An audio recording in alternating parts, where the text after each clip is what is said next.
Olá a todos, meu nome é Luiz Gustavo, nós estamos aqui apresentando o projeto de extensão da disciplina de gerenciamento de projetos de software da professora Daniele Rose.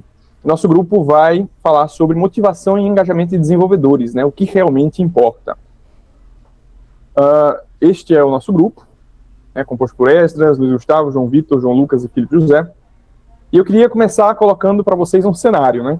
Imagine que você está desenvolvendo um sistema SaaS complexo, é sexta-feira à tarde e você acabou de encontrar um bug crítico de integração que está impedindo o código de rodar.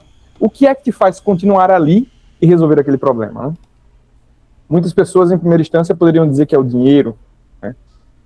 Um bom salário está fazendo você ali se sentir motivado a continuar e resolver aquele bug. A verdade é que esse tipo de argumento não se sustenta na realidade, né? O que seria motivação? A motivação, no contexto do trabalho, deve ser entendida basicamente como um conjunto de forças internas ao indivíduo que energizam, canalizam e sustentam o esforço voluntário para a realização de uma atividade de objetivo específico. Essa é a definição de Lutyens, 2001, tá certo? Essa é uma das definições que nós encontramos para dizer o que é motivação. Mas, do ponto de vista prático, o que será que influencia um desenvolvedor a continuar trabalhando? Aqui nós temos informações da Overflow Survey 2025, que é uma pesquisa com desenvolvedores, em que eles elencaram aqui quais são os fatores que mais satisfazem eles em seu trabalho. Em primeiro lugar, foi colocada a autonomia e a confiança para gerir as próprias tarefas. Em segundo lugar, aí sim, ficou o salário e os benefícios. E resolver problemas do mundo real ficou em terceiro lugar. Uma coisa interessante a se apontar é que fatores de relações humanas ficaram a partir do nono lugar. Por exemplo, gosto do meu chefe ou do meu gerente. Só que mesmo com estes fatores de satisfação sendo apontados e bons salários que podem estar sendo recebidos no mercado de software, como foi dito nessa mesma pesquisa, a satisfação dos desenvolvedores continua muito baixa. Apenas menos de 25% dos desenvolvedores se sentem felizes no seu trabalho. A maioria ou se sente complacente com o seu trabalho, não tanto faz, ou não está feliz em seu trabalho, como diria a pesquisa Overflow Survey 2025. Por que será que isso acontece? A verdade é que o dinheiro ele pode ser um fator motivador no início, mas como o trabalho de desenvolvimento de software é um trabalho cognitivo, intelectual, muitas vezes o dinheiro não é capaz de te fazer sentir motivado durante um longo período de tempo. É uma coisa muito curta e passageira. Bem, agora eu vou falar um pouco sobre 3 pilares importantes da engenharia de software, que para começar eu vou falar um pouco sobre autonomia, que para começar a nossa fundamentação teórica a gente trouxe um conceito do Daniel Pink sobre a autonomia, que na engenharia de software a autonomia não significa que cada um faz o que quer, mas sim tem que ter a confiança técnica para decidir o melhor caminho. Um exemplo prático é quando um time tem a liberdade de escolher uma arquitetura ou uma stack tecnológica para um novo projeto de SaaS, por exemplo. Quando você é o dono da decisão técnica, você se sente responsável pelo sucesso dela. Já quando falta autonomia, a gente cai no microgerenciamento, que nada mais mata a motivação do desenvolvedor quando se trata de como ele ser tratado como um mero digitador de código, onde alguém diz exatamente qual linha ele deve escrever sem que ele tenha espaço para ter criatividade no projeto ou de poder desenvolver o intelecto da engenharia nesse caso. Pode passar. O segundo pilar é a maestria, que a gente como desenvolvedor, a gente tem um desejo intrínseco de evoluir, ser excelente em tudo que a gente faz. É um orgulho para qualquer profissional, né? Olhar para o código e saber que ele é limpo e escalável, né? Isso se traduz no dia a dia quando o projeto ele prevê um tempo hábil para aplicar as boas práticas e refatorar o código, né? Um espaço para estudar e melhorar o produto. E quando falta a maestria, ela gera a famosa fábrica de features, né? Que é quando um dev ele é forçado a entregar um código ruim, cheio de dívida técnica por causa de prazos irreais, né? Isso gera um sentimento de mediocridade e drena a energia de qualquer profissional talentoso. Pode passar para o próximo. E por fim, né, nós temos o propósito, que é o impacto real, né, do que a gente construiu. Como podem ver nos cartões, se trata de conectar o código com a dor do usuário e entender o valor de negócio. O propósito é o momento que você vê o cliente utilizando aquele portal que você codificou e que ele teve o problema dele resolvido, né? É saber que a linha de código ela facilitou a vida de uma pessoa. E o que gera desmotivação é trabalhar no escuro, né? Você receber um ticket sem contexto, sem saber para que serve ou porque aquilo é importante. Trabalhar sem propósito transforma a engenharia num trabalho mecânico e sem sentido, né? O que leva ao desinteresse e à rotatividade dos times, né? E, portanto, né, manter um time de alta performance não basta apenas salário, né? É preciso garantir que esses 3 pilares estejam alinhados ali no ecossistema da engenharia. Então, pessoal, o que a gente está falando sobre motivação, só que é importante também a gente falar sobre o que destrói essa motivação dos desenvolvedores. Mas antes eu quero falar sobre uma frase que eu coloquei. Essa não é só sobre programar, é sobre conseguir trabalhar bem. E temos alguns exemplos do que destrói a motivação do desenvolvedor. Temos requisitos confusos ou que mudam toda hora. Muitas vezes a gente pega trabalhos, pega projetos que os requisitos não estão tão claros, não tem ideias tão claras assim e também muda constantemente. Isso desmotiva bastante. Temos o código legado sem documentação, onde a gente pega um código desatualizado ou antigo sem estar documentado. Isso prejudica muito também a motivação. Temos um dos principais pontos, que é os prazos reais e a pressão constante. Muitas vezes a gente pega trabalhos, pega projetos que têm prazos fora da curva, prazos muito curtos. Então, isso gera também uma pressão maior sobre o desenvolvedor para entregar nesse prazo. Isso também desmotiva bastante. Temos a falta de reconhecimento pelo trabalho. Isso, como já está dizendo, a gente muitas vezes não é reconhecido como deveria pelo nosso trabalho, pela nossa entrega. E temos as reuniões excessivas e pouco produtivas. Tem vezes que reuniões, só algumas na semana, é mais produtivo do que várias, né? Então, isso desmotiva bastante também. Então, temos as consequências dessa desmotivação. Tem uma frase que diz: desenvolvedores desmotivados custam caro para o projeto. E temos os exemplos dessas consequências da desmotivação, que é da produtividade. Muitas vezes a gente não tem tanto foco, isso acaba caindo a nossa produtividade e também, consequentemente, gera o aumento de bugs e do retrabalho do código, né? Temos também o baixo engajamento com o projeto. Quando a gente está desmotivado, a gente muitas vezes não quer estar à frente, né? Não quer estar a par de tudo, então isso acaba gerando isso.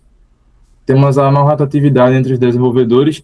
Muitas vezes desenvolvedores já de nível avançado, profissionais, já de muitos anos, eles não vão ficar em ambientes desse jeito, ambientes hostis, né, que tem toda essa pressão, né, e também temos o risco de burnout, né. Muitas vezes a desmotivação causa cansaço físico e principalmente cansaço mental. Bem, aí dando continuidade, eu vou falar agora sobre o papel do gerenciamento de projetos, os famosos gerentes, né? E como eu separei aqui, temos 2 tipos de gerentes, o cobrador e o facilitador. A gente tem uma estimativa de achar que o gerente ele está lá só para cobrar prazos, e não é bem assim. O bom gerente, ele atua como facilitador de fato e protegendo a sua equipe. Porque a gente sabe que o trabalho do desenvolvedor, ele requer bastante nível de foco no que ele está fazendo. E se ele tem que ficar toda hora se desconcentrando com interrupções alheias, que não faz parte da sua alçada, ele vai acabar perdendo o foco e, querendo ou não, pode acabar entregando um mau resultado, né? E é por isso que o gerente, ele chega lá para garantir com que sua equipe, eles trabalhem totalmente focados no que é para ser desenvolvido e não tem essas dispersões alheias. Aí agora eu vou falar sobre a segurança psicológica, que é outro ponto muito crucial. A gente sabe que uma equipe que não tem uma segurança psicológica tende a falhar e desmotivar, certo? Eu separei um exemplo aqui. Imagina que uma equipe ela está trabalhando em uma API e acaba acontecendo um bug quando foi subir uma atualização. Se a equipe ela trabalha em um ambiente tóxico, a primeira coisa que eles vão perguntar é quem foi que fez isso?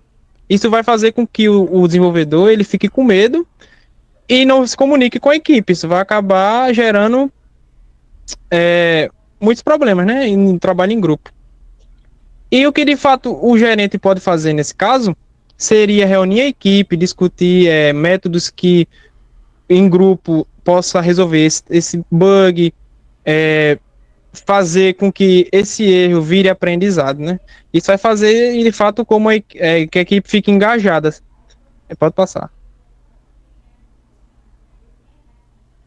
Pronto, e aqui temos o impacto dos requisitos bem definidos. A gente sabe que a falta de clareza dos requisitos pode causar desmotivação total da equipe, né? Se o gerente ele não consegue esclarecer tudo o que o cliente quer, o desenvolvedor ele pode ficar trabalhando por semanas no projeto, achando que é o que está certo, e quando chegar em uma data definitiva de entrega, o cliente vai olhar e falar, não foi isso que eu pedi. Isso vai fazer com que o desenvolvedor ele precise entrar no retrabalho, onde ele vai ter que descartar o que ele fez e começar do zero. E, de fato, o retrabalho ele abala a moral da equipe, né?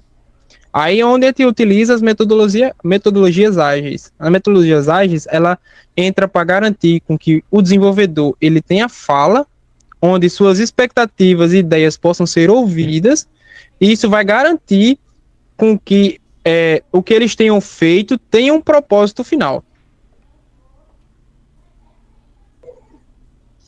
Bom, a gente falou bastante coisa até agora, mas acho que a gente não chegou no cerne da nossa apresentação, que é responder essa pergunta. Afinal de contas, o que realmente importa? Bom, se eu for perguntar isso para qualquer um, para quem está assistindo o vídeo, ou para quem está participando, a resposta seria depende, porque o que é um fator motivacional ou desmotivacional depende de cada um. Alguns podem querer correr de código legado, enquanto os outros veem como uma oportunidade de trabalho a longo prazo. Então, assim, o que realmente importa é um fator que depende para cada desenvolvedor. Mas como a gente que é de TI, a gente que está nessa área de programação em geral, a gente tem um perfil muito parecido, então eu coloquei algumas informações, alguns pontos que acho que para qualquer pessoa que esteja nessa área, são fatores que são importantes ter. A primeira delas é a autonomia e liberdade, que a gente precisa de um espaço que permite a criatividade e a produtividade dos colaboradores. Ninguém quer ser só um escritor de código, um tradutor de requisitos, mas quer realmente participar da criação do projeto. Focar em qualidade e crescimento. A entrega do software ela tem que ter mais qualidade, ao invés de estar sempre entregando mais funcionalidades. Porque isso estimula que a gente foque na qualidade do produto, em vez de estar só fazendo trabalho braçal e entregando cada vez mais, sem agregar valor ao produto final. Tem um escopo e requisitos bem definidos, porque ninguém quer ficar dançando nos requisitos sem saber o que fazer, fazendo cada vez mais funcionalidades, cada vez mais burocracia, e sem realmente ter uma entrega definitiva. Poder errar e aprender com os erros. Qualquer um, principalmente as pessoas que estão iniciando, elas querem ter uma segurança de que errar é aceitável, porque errar vai acontecer para todos. Mas não é todo ambiente, não é toda empresa que é amigável e aceitável esse tipo de situações. Coisas que todos nós queremos ter essa segurança de que a gente pode errar e que o time ajudará a contornar esse problema. E por final de tudo, na minha visão, o mais importante viver da profissão e não para ela. A gente tem que ter em mente que o trabalho é uma forma de a gente conseguir viver, e não viver pelo trabalho, não viver apenas para trabalhar. Então, há necessidade de que a gente tenha mais tempo de aprimorar nossos stacks, aprimorar nosso conhecimento e ter experiências à parte do trabalho, à parte do código. Agora pode passar, por favor. E eu volto aqui a dar esse foco que desenvolvimento é um processo cognitivo, criativo e não braçal. Não adianta o gerente vir com, entre aspas, com chicote, com gritaria. achando que alguém vai produzir mais código, porque ele não vai. Na verdade, isso vai gerar uma desmotivação, provavelmente vai cair a produtividade. A gente tem que ter um espaço, tem que ter um ambiente que seja fértil o suficiente para que a criatividade e a colaboração entre os desenvolvedores possa realmente existir, para que isso venha impactar no software, no produto final, e que a gente tenha realmente um produto de qualidade. Posso falar? E, basicamente, essa é a nossa apresentação. Eu agradeço pela atenção. E eu vou deixar essa pergunta para o final aqui para vocês, que estão assistindo. Para você, o que realmente importa?